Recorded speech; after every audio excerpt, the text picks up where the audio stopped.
What is up, guys? We're going to be checking out this lab, high-level logic vulnerability.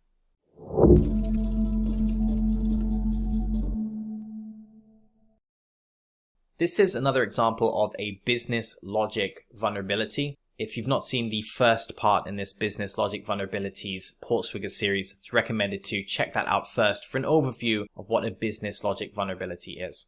We're going to see another example of a business logic vulnerability. The guidelines say that this lab doesn't adequately validate user input. You can exploit a logic flaw in its purchasing workflow to buy items for an unintended price. To solve the lab, buy a lightweight elite leather jacket. Okay, let's check out the lab. So we're here on the main page of the shop. We can see the leather jacket that we need to purchase. We'll go to view details and we're going to add this item to the cart. In the background, we are capturing HTTP requests with BERT proxy. The next thing we're going to do is remove the item from the cart, and we're going to take a look at the HTTP request for removing an item from the cart. Now, in the previous lab, we were able to modify the price of an item on the front end and send our own price parameter to the back end. Now, in this particular post request to the cart, we can see that the price parameter is now gone from the post request body. So we can't use that particular vector. Instead, we have product ID equals 1. That refers to the jacket. Quantity equals -1. It turns out that the post request for adding items to the cart is exactly the same as the post request for removing items from the cart. They're both a post request to the /cart endpoint. The only difference is that quantity has a negative number. That indicates that we are removing something from the cart. Now, as a developer, something feels a little bit off here. I wouldn't be using the same endpoint for adding and removing items from the cart, although it is possible to do things this way securely. So this is not inherently wrong. It's just one of those moments where if something feels off, there could easily be a security vulnerability here.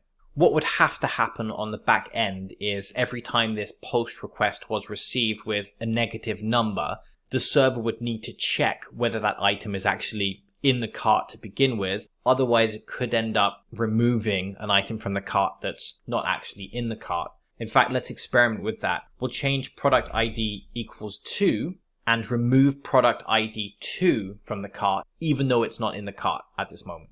Now, checking out the cart, we can see that we have -1 quantity of the product ID 2, which happens to be baby minding shoes in this case. And notice our total bill, $77.4. Now, this doesn't always mean that there's a serious vulnerability in terms of being able to purchase something without money. But either way, we shouldn't be seeing this output. We shouldn't be seeing a negative quantity in a cart. That's not how carts work. This is why this is referred to as a high-level logic vulnerability. Obviously, we shouldn't have -1 baby minding shoes in the cart right now. We can only have positive integers of items in the cart. Now, for a bit of fun, let's choose place order. And the thing that's baffling here is that there's obviously a check that's run on the back end to make sure that the total price of the cart is larger than 0. In this case, it's negative, so we get the error message from the server, cart total price cannot be less than 0. The reason why this is baffling is because the developer has obviously realized that it's possible that a user could end up with a cart value less than 0. So a check has been coded to make sure the value of the cart is positive. That's not how you deal with the situation. The way you deal with the situation is make sure that a cart can never have a value less than 0 in the first place, rather than just running a check to make sure it's above 0. So you can see why this is a problem with logic. It's actually completely illogical what the developer's doing here by providing this particular error message, because it just goes to show that this is not an error message that the fictional developer is not aware of. They're aware of it, they've tried to code around it, but they've done so in a way that doesn't make any sense. The interesting thing though is, in order to proceed, all we need to do is make sure the value of the cart is positive, but presumably we can still use negative quantities of items to reduce the total value of the cart. So we know our leather jacket is $1,337. Let's see if we can offset the purchase amount. So 1,337 divided by 77.4, because this is the cost of the baby minding shoes. So we can add 17.27 or -17.2 baby minding shoes to the cart. We'll just stick with -17 because presumably the server is not going to want to deal with floats, only with integers.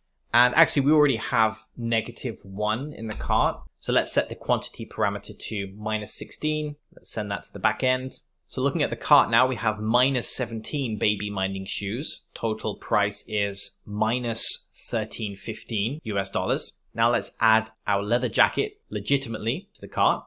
Let's head to the cart. And we can see the total value now is 21.20 because we have this massive negative amount from the negative amounts of baby minding shoes. Then we have the cost of the jacket, 1337. Those two values roughly offset each other. The end result is a slightly positive number. We know we need it to be positive, otherwise we're going to fail the verification when we click place order. And I believe we have $100 in credit, so we should be able to buy something up to the value of $100. It's telling us we need to log in. I assumed we were. Let's quickly log in. Let's head back to our cart. Let's choose place order. Your order is on its way. So very shortly we'll receive our elite leather jacket and then -17 sets of baby minding shoes, I guess. So key takeaways, really just based around logic. We shouldn't be able to have negative numbers of items in the cart. We definitely shouldn't have negative amounts possible for the total basket. And the way that I would ensure a higher likelihood of security here is by having two separate endpoints for adding items to the cart and removing items from the cart. I think part of the problem here is the developers tried to be clever and figured that he could handle both of those requests, add and remove, with a single endpoint. But when you're using one request to do two different things, it does become a little bit harder to think properly about security. So we have one endpoint for adding items with its own security. We have a second endpoint for removing items from the cart with its own security process also. All right, that's pretty much it for this lab. Thanks for checking out the content, and I'll catch you guys in the next lab.